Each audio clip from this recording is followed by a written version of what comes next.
प्रशांत वशिष्ठ और SKH news के इस खास प्रोग्राम में आप सभी का बहुत बहुत स्वागत है। जैसा कि आप सभी लोगों को पता है कि निवेशक, जी हाँ, वही निवेशक जिन्होंने अपने घर की पाई पाई जोड़ करके अपने दोस्तों रिश्तेदारों से कर्जा लेकर के पीएससीएल, सहारा, ऐसी तमाम कंपनियां हैं जिनमें अपने पैसे खपाए केवल इस उम्मीद से कि वो कुछ आने वाले दिनों में अपने और अपने बच्चों की जिंदगी को संवार देंगे, लेकिन ऐसा नहीं हो पाया।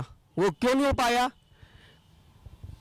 पीएससीएल कंपनी जिसका 50,000 करोड़ का घोटाला, आप सभी लोगों को पता हुआ है कि 50,000 करोड़ का घोटाला जो सामने आया था पीएससीएल कंपनी का, ऐसे कई सारे मुद्दे हैं जिनकी हम चर्चा इस खास प्रोग्राम में करेंगे। और मैं आपको मिलवाने जा रहा हूं एक ऐसी शख्सियत से जिसने अपने जीवन में काफ़ी सारी संघर्ष किया निवेशकों के लिए, क्योंकि वो खुद एक निवेशक हैं। उन्होंने इतना संघर्ष किया कि चाहे वो दिल्ली का जंतर मंतर का मैदान हो, चाहे फिरोजाबाद का गांधी पार्क हो, ऐसी तमाम जगह पर उन्होंने धरना प्रदर्शन किया, सत्याग्रह किया, केवल अपने और अपने भाइयों का पैसा दिलाने के लिए। ऐसी शख्सियत अमित गर्ग जी से हम आपको मिलवाएंगे। अमित जी, बहुत बहुत स्वागत है आपका हमारे इस खास प्रोग्राम में। नमस्कार प्रशांत जी, और मैं धन्यवाद देता हूं एसकेएच न्यूज़ चैनल को और आभार प्रकट करता हूं कि इन्होंने इतने बड़े मुद्दे को बड़े बड़े मीडिया हाउस दिखाने से कतरा रहे हैं, लेकिन जब मेरी एसकेएच के डायरेक्टर श्री प्रशांत वशिष्ठ जी से इस मुद्दे पर बात हुई, जनता के दर्द को की बात हुई, तो उन्होंने कहा कि मुद्दा वाकई में है और हम लगातार देख रहे हैं। तो इसको हमने एक नए चैलेंज के रूप में एक एक बिंदुओं पर बात करने के लिए और कई कड़ियों में इसको दिखाने का निर्णय लिया प्रशांत वशिष्ठ जी ने। तो आज मैं उसी संदर्भ में एसकेएच के खास प्रोग्राम में आमंत्रित हूँ और मैं अपने सभी चिटफंड साथियों से जो कि पीड़ित हैं, चाहे वे सहारा के हों, पीएससीएल के हों, साईं प्रसाद के हों, कल्पतरु के हों, रोज वैली के हों, किम फ्यूचर के हों, उनसे सभी से निवेदन करूंगा कि हमारे इस खास प्रोग्राम को एसकेएच न्यूज को जरूर सब्सक्राइब करें, अधिक से अधिक शेयर करें, क्योंकि लगातार बात होगी आपकी, आपके मुद्दे की, आपके सच की कि आपको पैसा आखिर क्यों नहीं मिल रहा है। तो ठीक, मैं धन्यवाद देता हूं एक बार पुनः और चर्चा करते हैं आज के इस मुद्दे पर। एक बात पूछना चाहूंगा, आप सोशल मीडिया पे काफी एक्टिव रहते हैं, बड़े फायर ब्रांड नेता, अगर माने तो फायर ब्रांड नेता की तरह आप जो भी होता है खुल करके बोलते हैं, क्या आपको डर नहीं लगता? देखिए, डर उसको लगता है जिसने किसी का कुछ लिया हो, किसी का कुछ चुराया हो, या ईमान से वह व्यक्ति बेईमान हो। मैं एक साधारण सा व्यक्ति हूं, ग्रेजुएट हूं, लॉ पढ़ी हुई है, संविधान पढ़ा हुआ है। संविधान में, क्योंकि जो देश है ना वो लोकतंत्र से चलता है, संविधान से चलता है, किसी के डराने या धमकाने से नहीं चलता। लेकिन आज का जो माहौल है पूरी तरह से बदल चुका है, अभिव्यक्ति की आज़ादी पर रोक लग चुकी है, धरने जो कि पहले जंतर मंतर पर चलते थे उन पर पूरी तरह से पाबंदी लगा दी गई है, और कई तरह की जो हम 10 सालों में देखने को मिला। लेकिन आप मेरी बात करें, देखिए, मैं कोई नेता नहीं, मेरा पारिवारिक बैकग्राउंड अगर आप देखें तो कोई राजनीतिक नहीं, ना ही मैं बहुत बड़े कोई उद्योग घराने से हूँ। एक छोटा सा साधारण सा व्यक्ति सिर्फ एक कंपनी में कार्य कर रहा था। बिना किसी दोष के मेरे ऊपर, मेरे तमाम भाइयों के ऊपर ये दोष मढ़ दिया गया कि हम लोग बेईमान हैं, चोर हैं, हमने लोगों का पैसा लिया। केवल इसलिए, उस मान सम्मान के लिए, उस दाग को हटाने के लिए मुझे इस राजनीति की गंदी कीचड़ में कूदना पड़ा। और जैसा कि आप बता रहे हैं कि सोशल मीडिया, क्योंकि आज हमारे हाथ में सोशल मीडिया का इतना अच्छा सिस्टम है कि हम अपनी बात को बहुत दूर तक पहुंचा सकते हैं। 2017 में चुनाव में भी इसीलिए मुझे कूदना पड़ा मजबूरी में, क्योंकि मेरे बस का नहीं कि मैं इतना पैसा खर्च करूँ आज की जो राजनीति है केवल अपनी बात उठाने के लिए। अच्छा अमित जी, आपने बताया आप किसी कंपनी से जुड़े, किस कंपनी से आप जुड़े और क्यों जुड़े? देखिए, कंपनियां तमाम रही हैं। 1983 से चल रही थी पीएससीएल इंडिया लिमिटेड, उससे पहले पीयरलेस 1932 से थी, यानी कि आज़ादी के समय से पहले। तो कंपनियां कई थी, लोग देखते हैं कि हम किस कंपनी से जुड़े हैं, क्यों जुड़े हैं। मैं पीएससीएल से जुड़ा था 2008 में, जब कंपनी चल रही थी ऑलरेडी 1983 से। 1996 में पीएससीएल के नाम से हुई, उससे पहले पीजीएफ के नाम से। इसकी वर्थ वैल्यू कंपनी की बहुत ज़्यादा है, करोड़ों अरबों की वर्थ वैल्यू कंपनी में। जब मुझे पीएससीएल के बारे में बताया गया, मैंने विचार किया कि अच्छी कंपनी है, लोगों का रिटर्न समय पर दे रही है। 2008 के बाद 2014 तक आते आते ऐसा क्या हुआ, हम लोगों का पैसा नहीं मिला, निवेशकों का पैसा मिला, आज मैं उन्हीं बातों को बिंदुवार बताऊंगा। लेकिन मैं सिर्फ और मेरे साथ जितने भी भाई जुड़े, 70 लाख पीएससीएल में या सारा में, वो अपने कैरियर बनाने के लिए जुड़े थे, अच्छी कंपनी में जुड़े थे। किसी भी एजेंट का कोई दोष नहीं है कि उसने किसी निवेशक की बेईमानी की हो। अच्छा अमित जी, आपने बताया कि पीएसएल एक अच्छी कंपनी है, उसमें आप लोग जुड़े थे, सभी निवेशक जुड़े थे। आखिर पीएसएल कंपनी के साथ ऐसा क्या हुआ और निवेशकों का पैसा क्यों नहीं मिल पा रहा है?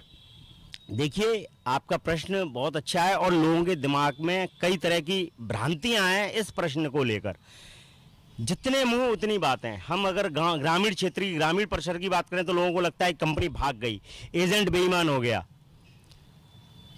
लेकिन ऐसा नहीं है, ना ही कंपनी कहीं भागी, ना कंपनी दिवालिया हुई, ना किसी एजेंट ने बेईमानी की।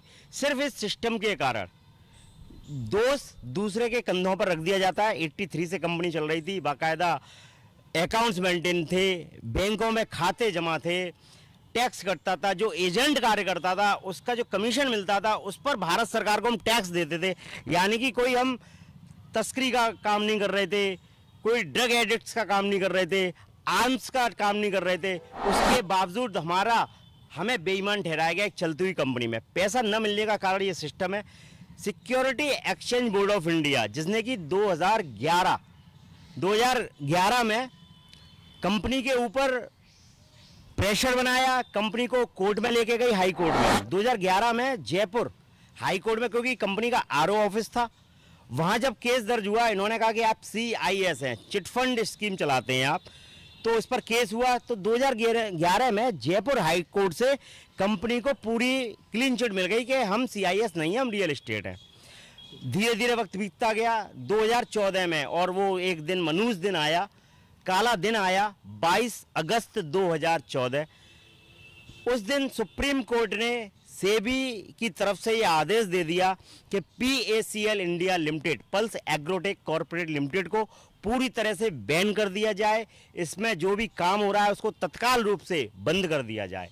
तो वो 22 अगस्त का 2014 का दिन सभी निवेशकों के लिए, एजेंटों के लिए बहुत ही काला दिन था और पैरों तले जमीन खिसक चुकी थी सभी निवेशकों की। हमारा जो पूंजी है, हमारी मेहनत की कमाई है, वो कैसे मिलेगी।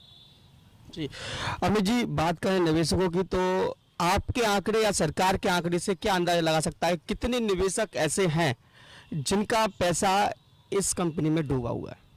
देखिए, 2014 के बाद से जो आंकलन लगाया गया सेबी के द्वारा, क्योंकि इसकी जो सारी पूरे देश में जितनी संपत्ति थी उसको CBI के द्वारा जब्त कर लिया गया।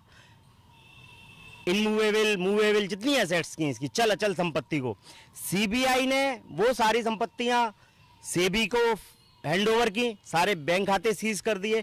तो जो अमाउंट निकल के आया वो आया लगभग 49,100 करोड़ देनदारी आई निवेशकों की। बात करते हैं कि कितने कस्टमरों को, कितने निवेशकों को पैसा देना है, वो सेबी ने आकलन बताया 5 करोड़ 85 लाख। हो सकता है कि वो आकलन ज्यादा भी हो, लेकिन सेबी के अनुसार 5 करोड़ 85 लाख निवेशकों को 49,100 करोड़ का भुगतान सेबी को करना था, न तो कंपनी दिवालिया हुई। 2018 में सेबी ने ऑनलाइन डॉक्यूमेंट्स मांगे 2,500 के आवेदन के लिए। मैं ये कहता हूं, यदि कंपनी दिवालिया थी, यदि कंपनी भाग गई थी, यदि कंपनी के पास वैल्यू नहीं थी, तो सेबी अपने ऊपर जिम्मेदारी क्यों ले रही है? भारत के ताजमहल, लाल किला या कुतुब मीनार को बेचकर तो पैसा दिया नहीं जाएगा। पैसा दिया जाएगा पल्स की संपत्ति से, यानी कि पल्स की संपत्तियां इतनी हैं जिससे कि देनदारी चुकाई जा सके। इसीलिए सेबी ने, सुप्रीम कोर्ट ने आदेश दिया 2 फरवरी 2016 को, लोढ़ा कमेटी बनाई, राजेंद्रमल लोढ़ा पूर्व न्यायाधीश की, उनको आदेश दिया सुप्रीम कोर्ट ने कि तमाम संपत्तियों को बेचकर इन निवेशकों का पैसा दिया जाए। जी, इतना सब कुछ हुआ, कंपनी बंद हुई, निवेशक काफी परेशान रहे, फिर भी निवेशक चुप बैठे, कोई प्रयास किए गए थे क्या इसके लिए? देखिए, जब 2014 को कंपनी बंद हुई, सब लोग ये सोच चुके थे कि अब एजेंटों का अंत आ चुका है, एजेंटों को सुसाइड करना पड़ेगा, मरना पड़ेगा, जहर खाना पड़ेगा, पलायन करना पड़ेगा। और ऐसा हुआ भी बहुत से एजेंटों के साथ। लेकिन फिर हम लोगों ने हिम्मत की, कुछ लोगों ने मिलकर संगठन बनाए और संगठन में बनाकर अपनी आवाज़ को उठाया, दिल्ली के जंतर मंतर पर उठाया, सुप्रीम कोर्ट में आवाज़ उठाई। उसी का नतीजा 2 फरवरी 2016 को था कि सुप्रीम कोर्ट ने लोढ़ा कमेटी बनाकर आदेश दिया। लेकिन अफसोस की बात यह है कि आज 6 साल में भी 5 करोड़ लोगों का पैसा नहीं मिल पाया। सेबी लोढ़ा कमेटी की जो धीमी कार्यगति है, सिर्फ 2,500, 5,000, 10,000 के भी पूर्ण रूप से भुगतान आज तक नहीं कर पाई। प्रयास आज भी जारी है, कल भी जारी था, और वो प्रयास किए कि शायद हिंदुस्तान में किसी कंपनी के एजेंट या निवेशक ने वो प्रयास नहीं किए होंगे। यहाँ तक कि जेल तक में जाना पड़ा। मैं स्वयं 10 दिन की जेल यात्रा करके आया था 2017 में, क्योंकि 25 दिन धरने पर बैठा था और उसके उपरांत हमारे ऊपर धरने में मुकदमे हो गए। ट्रेनें रोकी गई पंजाब में, लुधियाना में, हाईवे जाम किए गए, ट्रेनें रोकी गई, भूख हड़ताल की गई। मेरे द्वारा गांधी पार्क में 7 दिन की भूख हड़ताल की गई थी, सिर्फ इस बात को लेकर कि ये मुद्दा जन जन तक पहुंचे, प्रतिनिधियों तक पहुंचे, और जिसमें कि माननीय जयवीर सिंह मंत्री जी वर्तमान में उन्होंने आकर इस भूख हड़ताल को खुलवाया। तो प्रयास में कहीं कमी नहीं रही, लेकिन हमारे सिस्टम में ही कहीं ना कहीं दोष है, शासन में, प्रशासन में, या केंद्र सरकार या राज्य सरकार में, जो निवेशकों का भुगतान नहीं हो पा रहा है। जी अमित जी, इतने सारे जतन किए गए, ट्रेनें रोकी गई, आप जेल भी गए, जनता मंतर पे धरना भी दिया, फिरोजाबाद के गांधी पार्क में भी धरना दिया, लेकिन फिर भी निवेशकों का पैसा नहीं मिल पा रहा है, क्या कारण है? उसका कारण है कि सही ईमानदारी से, सही नीयत से काम नहीं किया जा रहा है।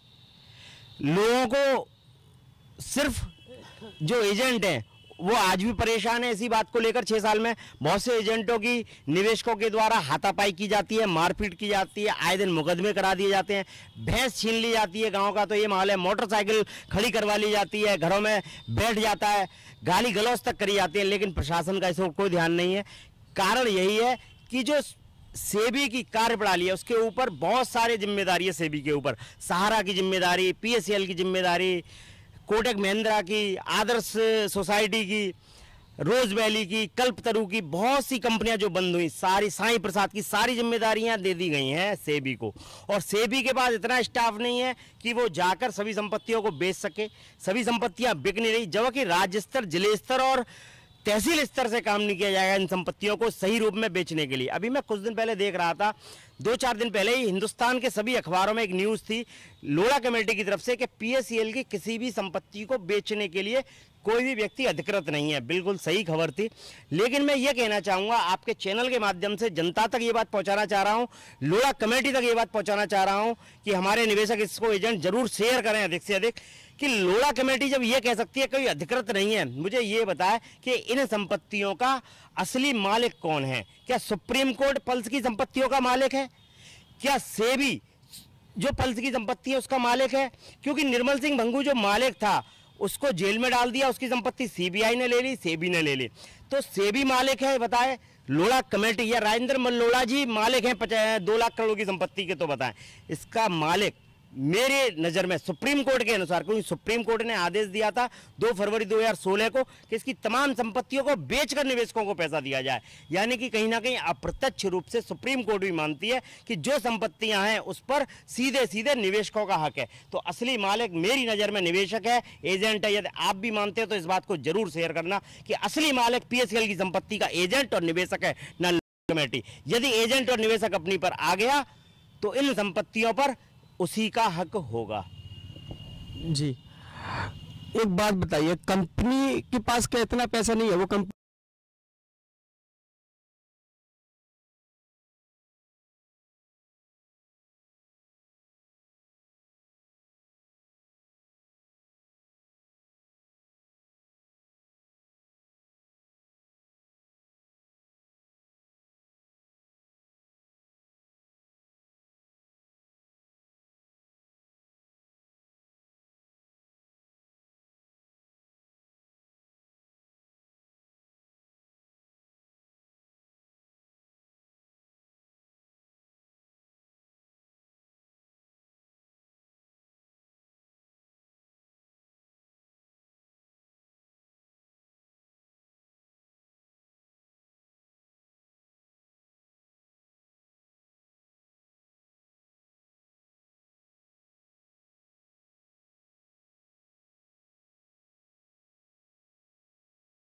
क्यों निवेशकों का पैसा नहीं दे पा रही है, या ऐसा तो नहीं कि कंपनी कहीं दिवालिया घोषित हो गई हो?